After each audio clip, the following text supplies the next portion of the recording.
Hello नमस्कार दोस्तों, अंकित exam sir YouTube channel में आपका स्वागत है। आज मैं एसएससी जीडी या यूपी पुलिस या किसी भी एग्ज़ाम की आप गवर्नमेंट एग्ज़ाम की तैयारी कर रहे हैं, उन सभी स्टूडेंटों के लिए बहुत ही मेहनत के साथ संविधान के वो प्रश्न कलेक्ट किए हैं जो कहीं न कहीं एग्ज़ाम में पूछे भी गए हैं और पूछे जाने की पूर्ण संभावना भी है। और ये वो प्रश्न है जो हर कॉम्पिटिटर यानी हर जो बच्चा है जो तैयारी कर रहा है सरकारी नौकरी के लिए यानी पेपर देने के लिए, उसको ये प्रश्न आने चाहिए और आते होंगे भी। तो आपको भी ये प्रश्न आने चाहिए। यदि आपको ये प्रश्न नहीं आते हैं तो आपकी तैयारी पूर्ण रूप से नहीं है। आप पूर्ण रूप से प्रिपेयर होकर के जाइए। तो और मैं उन लोगों से अभी कह रहा हूँ, वो लोग वीडियो छोड़ के अभी भी जा सकते हैं जो लोग केवल शादी के लिए पढ़ रहे हैं। कहेंगे कि सर कैसी बात कर रहे हैं, शादी के लिए कौन पढ़ता है? हाँ जी, बिल्कुल। कुछ लोग ऐसे होते हैं जो कहने सुनने पर फॉर्म डालते हैं और उनका एम नहीं होता है कि मैं पेपर क्रैक करूं।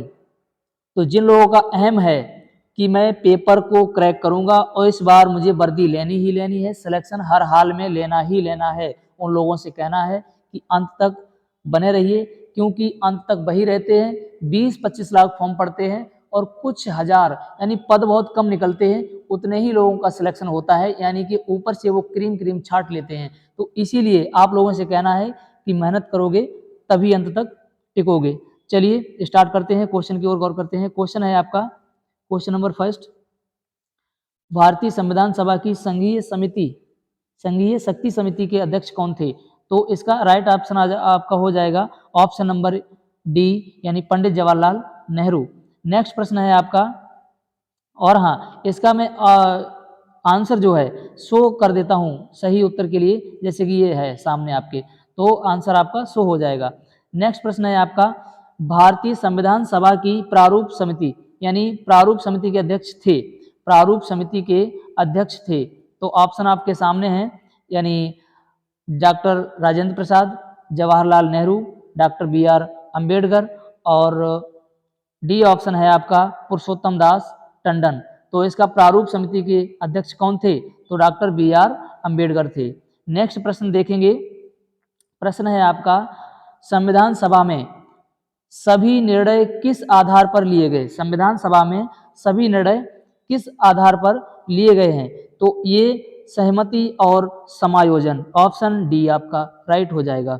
नेक्स्ट प्रश्न है आपका, भारतीय संविधान सभा में महिला सदस्यों की कुल संख्या कितनी थी? तो भारतीय संविधान सभा में महिला सदस्यों की कुल संख्या कितनी थी? तो ये हो जाएगी आपकी 15, यानी कितनी थी? 15 is the right answer. Next question देखेंगे, क्वेश्चन है आपका,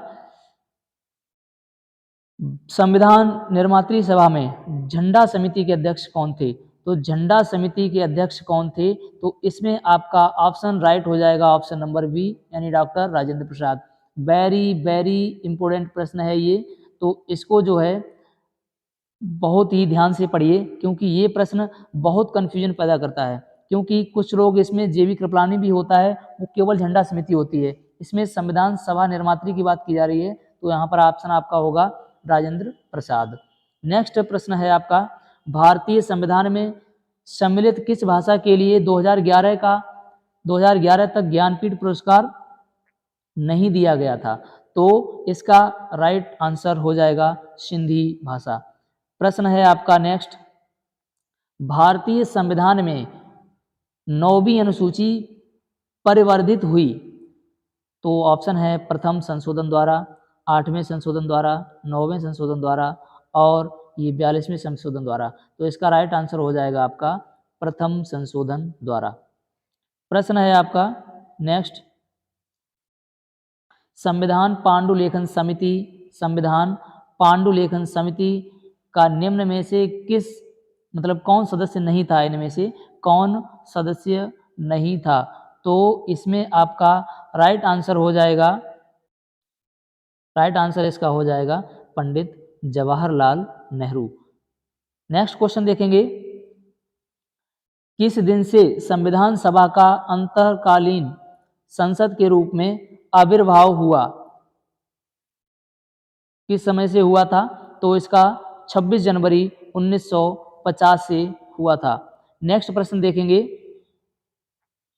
प्रश्न है आपके सामने, भारतीय संविधान की प्रस्तावना पर किस क्रांति का प्रभाव नहीं झलकता है? तो किस क्रांति का प्रभाव नहीं झलकता है? ये इसका राइट आंसर हो जाएगा चीन की क्रांति का। नेक्स्ट प्रश्न है आपका, भारत के संविधान का निर्माता किसे माना जाता है? आता होगा आपको इनमें से। देखिए प्रश्न कुछ सिंपल भी होंगे, लेकिन सिंपल भी तो आने चाहिए। ऐसा नहीं है कि मतलब बहुत ही सिंपल प्रश्न है वो आपको नहीं आते हैं। अगर सिंपल प्रश्न आपको नहीं आते हैं तो आप 2 नंबर से पीछे जाएंगे। एक तो वो पीछे जाएंगे जो सिंपल प्रश्न सभी स्टूडेंट करेंगे, और आप एक वो पीछे जाएंगे जो आपने नहीं कर पाया है। तो इसीलिए यहाँ से 2 नंबर की मात मिलती है। इसलिए सिंपल प्रश्न तो आपको आना ही आना चाहिए। तो ऐसा मत सोचना है कि इतना सरल प्रश्न क्यों डाल दिया। इसीलिए भारत के संविधान का निर्माता किसे माना जाता है? तो इसका राइट आंसर हो जाएगा BR अम्बेडकर को। नेक्स्ट प्रश्न है आपका, उच्चतम न्यायालय ने संविधान के मूल ढांचे का सिद्धांत किस बाद में प्रतिपादित किया? तो इसका देखिए, बलवंत राय मेहता बनाम पंजाब राज्य नहीं, अशोक मेहता बनाम केरल राज्य नहीं, केशवानंद भारती बनाम केरल राज्य, ये राइट हो जाएगा। यानी ऑप्शन इसका राइट सी है। नेक्स्ट क्वेश्चन देखेंगे, संविधान सभा के कितने उपस्थित सदस्यों ने संविधान पर हस्ताक्षर किया? मोस्ट इंपोर्टेंट प्रश्न है ये। तो इसका 284 राइट आंसर हो जाएगा। प्रश्न है आपका नेक्स्ट, जिस संविधान सभा द्वारा भारत के संविधान का अधिनियमन किया गया उसके सदस्य कौन थे?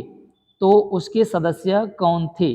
तो देखिए इसमें आपका हो जाएगा विभिन्न प्रांतों की विधानसभाओं द्वारा नामित सदस्य कौन थे? विभिन्न प्रांतों की विधानसभाओं द्वारा नामित। नेक्स्ट प्रश्न हो जाएगा आपका, संविधान के किस भाग में संविधान का संशोधन की प्रक्रिया का उल्लेख है? तो किस भाग में है? तो भाग 20 में। अनुच्छेद अगर पूछा जाए तो 368। कौन सा? 368। नेक्स्ट प्रश्न है आपका, संविधान सभा ने उद्देश्य प्रस्ताव किसने प्रस्तुत किया? यानी संविधान सभा में उद्देश्य प्रस्ताव किसने प्रस्तुत किया था? तो इसका राइट आंसर आपका हो जाएगा option number B, Jawaharlal Nehru. Next प्रश्न है आपका, दल बदल के आधार पर निर्वाचन सदस्यों की अयोग्यता संबंधी विवरण संविधान की किस अनुसूची में दिया गया है? तो देखिए इसका आंसर हो जाएगा आपका ऑप्शन नंबर सी, यानी 10, दल बदल 10वीं अनुसूची। ठीक है। नेक्स्ट प्रश्न, इसकी एक ट्रिक भी होती है, मैं संविधान की वीडियो में आपको ट्रिक से बताऊंगा। ठीक है, दल बदल या फिर अनुसूची याद करने के लिए। क्वेश्चन है आपका, भारत के लिए संविधान सभा की रचना हेतु संविधान सभा का विचार निम्न में से सबसे पहले किसने प्रस्तुत किया? तो स्वराज पार्टी 1924, कांग्रेस पार्टी 1936, मुस्लिम लीग 1942 और सर्वदल सम्मेलन 1946। इसका राइट आंसर हो जाएगा आपका option number A, Swaraj party 1924। Next प्रश्न है आपका, महाराष्ट्र में लोकसभा सीटों की संख्या कितनी है? तो महाराष्ट्र में लोकसभा सीटों की संख्या आपकी 48 हो जाएगी। नेक्स्ट प्रश्न है आपका, संविधान सभा अंतिम रूप से किस दिन आखिरी बार मिली थी? तो ये इसका राइट आंसर हो जाएगा, इसका राइट आंसर आपका हो जाएगा 24 जनवरी 1950।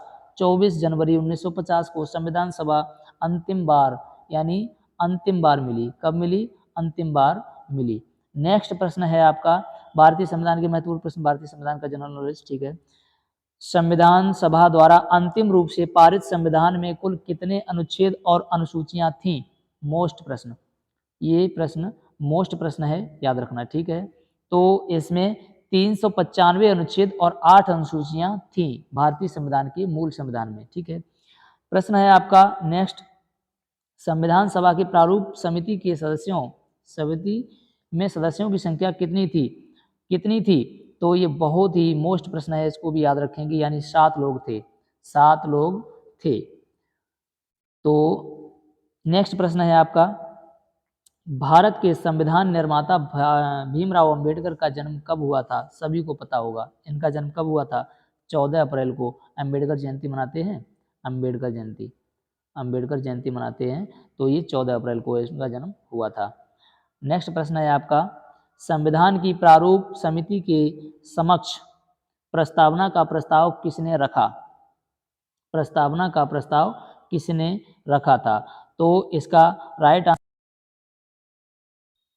Doctor B R Ambedkar, B N Rao, Mahatma Gandhi, और डी ऑप्शन है आपका जवाहरलाल नेहरू।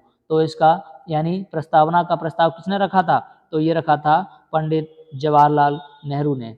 नेक्स्ट प्रश्न है आपका, ये दिया हुआ है, देखिए, लोकसभा का उम्मीदवार होने के लिए न्यूनतम उम्र क्या है? लोकसभा का उम्मीदवार होने के लिए न्यूनतम उम्र क्या है? मैंने पिछली वीडियो में इसका आंसर करवाया था, जिसने देखा होगा वो आंसर दे सकता है इसका कमेंट बॉक्स में।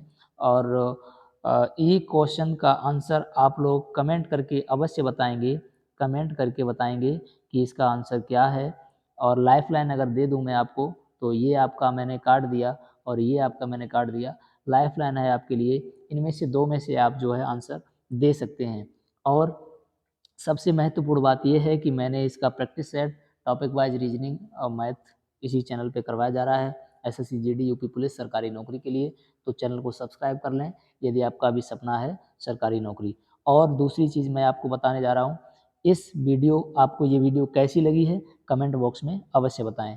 यदि आपको इससे अच्छा लगा हो, वीडियो बेहतर लगी हो, तो वीडियो को लाइक करें। और सब्सक्राइब के लिए मैं नहीं कहूँगा, यदि आपकी मर्जी होगी तभी आप लोग करेंगे। Thank you.